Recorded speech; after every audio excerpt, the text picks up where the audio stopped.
പ്രിയപ്പെട്ട അപ്പച്ചന്മാരെ, അമ്മച്ചിമാരെ, സഹോദരങ്ങളെ, കുഞ്ഞുമക്കളെ, സങ്കീർത്തനം 115:11 പറയുന്നു, കർത്താവിൻ്റെ ഭക്തരെ കർത്താവിൽ ആശ്രയിക്കുവിൻ, അവിടുന്നാണ് നിങ്ങളുടെ സഹായവും പരിചയം.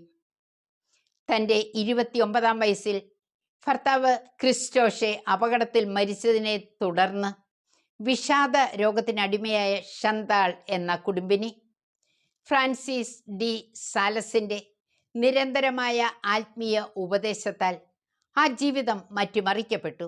മറ്റ് 2 സ്ത്രീകളോട് ചേർന്ന് sisters of visitation of Mary എന്ന സന്യാസ സഭ സ്ഥാപിച്ചു.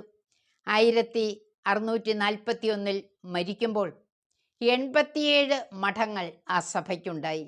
സ്നേഹമുള്ളവരെ, നമ്മുടെ ജീവിതത്തിലും പ്രതിസന്ധികൾ കടന്നു വരും.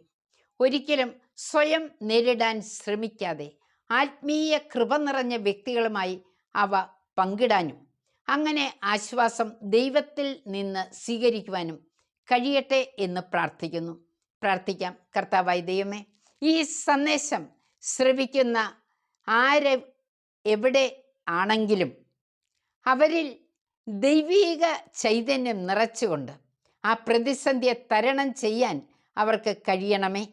പരിശുദ്ധാത്മാവിൻ്റെ ശക്തിയും സഹായവും നിരന്തരമായി അവർക്ക് നൽകണമേ എന്ന് പ്രാർത്ഥിക്കുന്നു. ദൈവം നമ്മെ കാത്തിരിക്കുന്നു, സ്നേഹിക്കുന്നു.